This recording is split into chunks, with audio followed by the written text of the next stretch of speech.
The Magic Show is brought to you by StarCityGames.com, and check this out. On September 10th and 11th, the StarCityGames.com Open Series comes to Atlanta, and this event is going to be huge. We're talking hundreds of players, over $14,000 in cash prizes. At least 18 players qualify for the Charlotte Invitational at the end of the year. Live coverage all day courtesy of SCG Live, and as much Magic the Gathering as we can pack into one weekend. So make plans to join StarCityGames.com in Atlanta, and we'll see you there. Hello everybody and welcome to another edition of the Magic Show. Now today I have a very special show for you guys. In it we're going to discuss the upcoming 2012 Open Series scheduling, some changes to the StarCityGames.com Players Club, and Wizards' incredible new Planeswalker points, and the death of the ELO rating system. Let's go!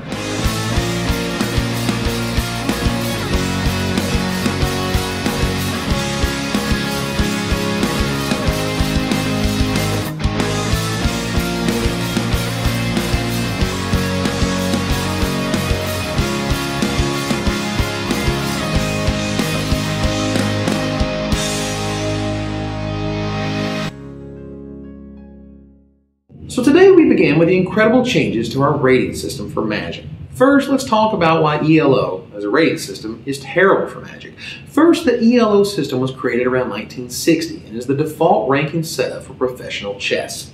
Now chess, as we all know, is pretty damn boring. It is this way because it's a 100% skill game.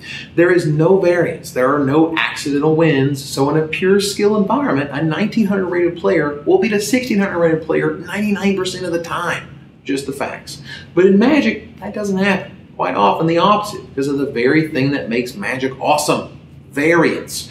But the system is also bad and then it actively discourages you from playing the most Magic you can. Got a sweet rating? You better stop playing so you can get those 3 buys to the GP or get invited on rating to the next Pro Tour or try to squeak into the World Championships. Once you reach a high enough level, you are discouraged from playing in almost anything, from casual 8-man drafts to FNM. Well, quite simply, and it's taken us 16 years or so to get here, but this system sucks. It's terrible, and it dies today. Yes, Wizards has announced a new system called Planeswalker Points in an effort to remove any feel-bad you could get for playing Magic. Quite simply, you should never feel bad for playing Magic. The mantra is playing Magic is good, more Magic is good Magic, and here's how it works for each event that you play in. You get 3 Planeswalker Points for a win, you get 1 point for a draw, and you get 0 points for a loss. Sound familiar? Well, you also get a variety of participation points based on the event and its attendance. There are also sanctioning every event using this method, even casual events. However, casual events will only have participation points and not count towards your competitive point total, but still, it counts. Before Planeswalker Points, your Commander games would never count for anything, but it gets better.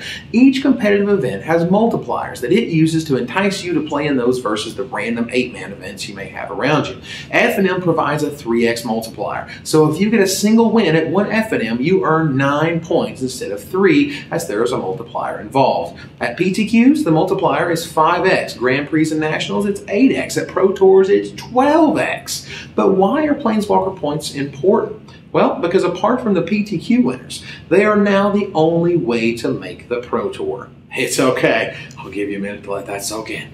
That means that those who crush at FNMs now have a chance to battle at the Pro Tour. But here's the best part. Whereas pros were nothing but discouraged to play FNM in the previous ELO system, now they are 100% encouraged to battle at FNMs every week. Not only is there no feel-bad involved, it actually helps you stay on the Pro Tour to play FNM. This alone is a mark of brilliance. But let's continue.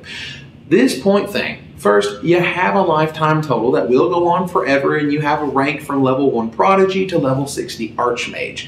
Not that these really mean anything, but hey, sick brags, right? Want to see the highest ever? Say hello to Hall of Famer Olivier Ruel and his almost 65,000 Planeswalker points. Archmage indeed. How about mine? Yeah, it's not quite as impressive being a mere sorcerer. I mean, sure, I have over 1/10 of his points. That counts, right? Anyway, now that we're earning points at these events, how do they cull players for the Pro Tour? Let's break it down. First, PTQ winners get an invite and a plane ticket. Seems obvious. Second, we take 35 of the remaining players off the top of the point standings like so. Top 10 point totals from the United States, top 10 point totals from Europe, the top 5 from APAC, the top 5 from Japan, the top 5 from Latin America. Those 35 players all get invites and plane tickets to the Pro Tour. Up next, the remaining 65 players, based on point totals that aren't PTQ winners or Hall of Famers or Level 6 pros, all get plane tickets and invites. Yep, everyone gets plane tickets who are among the lucky 100 top point holders. And not just invites, but plane tickets around the world to awesome locations. And what about Grand Prix buys? Well, these are doled out when the season ends, with the top 300 point earners getting 3 buys at all GPs in the upcoming season. The top 2,000 players will get 2 buys, and the top 15,000 will get 1 buy at each Grand Prix held around the world. This wide-reaching net will provide tons of players all over the planet who battle in small competitive events the encouragement to go battle with the big boys, the GPs. But these Planeswalker points, what would they actually look like if they impacted, say, the Pro Tour Philadelphia that just happened this past weekend? What if that tournament eligibility had been determined by this point system? Well, let's look at the top standings. You notice something? You got Martin Juza there, who is a professional player who's consistently done well at large events, which have huge multipliers, and that's certainly expected. But there's Alex Bertoncini, and there's Nicholas Spagnolo, and there's Caleb Durward. And who's in 9th place? Mary Jacobson. Yes, Star City Games Open Series top 8 and regular top 16er. She has battled her way through the series and local FNMs to be in the top 10 point earners of the entire season. Oh, and hey, look, there's Pat Cox, our last Invitational winner. You looking for more ringers? Well, there's Rising Star Chris Van Meter and Christian Fellini. Now, I have a few more examples so we can get a better grip of what's going on here. Here's Ben Stark's Pro Tour Paris winning run.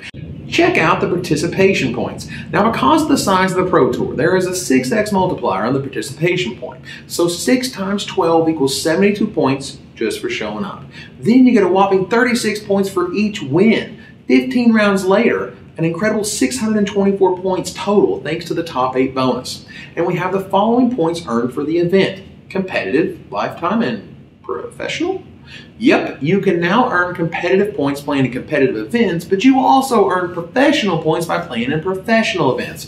Now that is Grand Prix, Nationals, and Pro Tours. These events' totals are tracked separately, and those totals get you invited to the World Championship. See how it all ties together? Now for Worlds, they haven't released the exact invite details, but they have specified that Planeswalker points are involved, aka these professional points, and we're still waiting for the final specs. But they didn't stop there. If you can slice Grand Prix and Pro Tour points up for Worlds, why can't you slice and dice FNM points? Well, that's exactly what they're going to do. We're talking the top 100 FNM players of the year battling it out at a special tournament WotC is going to cook up in 2012. Now, this is friggin' brilliant. Not only is it never a bad thing to play at FNM any longer, it is now going to be something you can specialize in and be rewarded for. Married with kids? I hear you. Got one night a week to battle? Wizards is ready to reward you, and this is just the tip of the iceberg. So, wow. Now, that's a hell of a new system. All of these guys who sat on their rating for months to get a few buys at the local Grand Prix to ensure an invite to Nationals, well,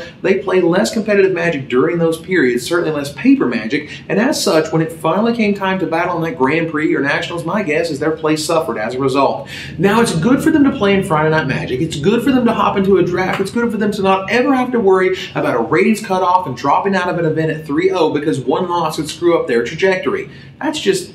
it's madness, okay? It's crazy that it took us over 15 years to get rid of the feel bad of playing Magic once you reach a certain level of play. But we're here, and Wizards got it right. And if someone wants to break the system, well, go for it, because the only way to break it without tournament fraud is to play your butt off. And since when did people playing lots of Magic ever be a bad thing? Event-type multipliers balance all of those who try to game it in any way, and as such, we'll have a whole new way of looking at old tournament data and a new yardstick to track our Magic careers. So that's the WotC news. Wow. Now let's talk about the Open Series in 2012. The world's biggest Magic retailer has the world's biggest independent tournament series, and it's getting even bigger and better next year. First up, the Players Club. Now, as you know, we have thousands of players getting thousands of rewards just by showing up and battling in our events, and this is not going to change. That said, what rewards you are getting are changing a bit. Allow me to debut a brand new product we've been working on for 6 months now. Check out our new tribal deck boxes and sleeves. Yes, these things are awesome. With brand new art by pop artist Justin Treadway, these beautiful deck boxes and sleeves are comprised of 8 completely separate tribes. We have angels, merfolk, vampires, goblins, dragons, fairies, elves, and squirrels. Yes, squirrels, and yes, that is the people's eyebrow, and yes, that is sweet. So these deck boxes are what you'll receive at level 1, but what happens at level 2? You get brand spanking new Open Series sleeves. Yes, the ultimate winner pose against the classic SCG Live Open Series backdrop adorns each one. These deck boxes and sleeves will of course be on sale on StarCityGames.com the instant they arrive in the warehouse, and I hope you like them as much as we do. Now level 3 at 20 points is a $25 voucher for the sales booth at the show that's good all weekend. Need the last few cards for your deck? Use this to get what you need or put a significant chunk away from the investment in a dual land or some other money cards. Level 4 at 40 points doubles this, as you'll then get a $50 voucher to use at the sales booth at every open weekend. Now level 5 2012 Players Club members requiring 60 points get invited to every SCG Invitational for that year and receive a 1-round buy at those events. Level 6s, you're getting a 2-round buy at every SCG Invitational for the whole year. Now while they are sunsetting higher level rewards such as appearance fees and free sets, those who earned free sets this year in 2011 by making level 8 before the end of the year will continue to receive 4x sets of each new standard legal release in 2012, just as we had promised a few weeks ago. Next up, we'll take a look at the 2012 First Quarter Open Series schedule. Yep, that is every weekend, but the Dark Ascension pre-release featuring an Open Series event, and we are going everywhere in the upcoming year. I mean, just look, seriously. Now, for the big news, StarCityGames.com Invitationals each offer a $50,000 prize payout, and as you know, are largely regarded as some of the highest EV tournaments on the planet. And in 2012, there will be 4 of them. There will be one on the West Coast, there will be one in the Midwest, there will be one in the Northeast, and there will be one in the Southeast. So we have Planeswalker points. We got SCG Open Series events becoming one of the best ways to qualify for the Pro Tour, and we have a jam-packed SCG Open Series first quarter schedule with 4 SCG Invitationals coming in 2012. No doubt about it, it's a hell of a time to be a competitive Magic player. You got questions? Visit StarCityGames.com/Open Series to get all the nitty-gritty details, including the rest of our upcoming schedule and more. Until next time, Magic players, this is Evan Irwin, tapping the cards so you don't have to.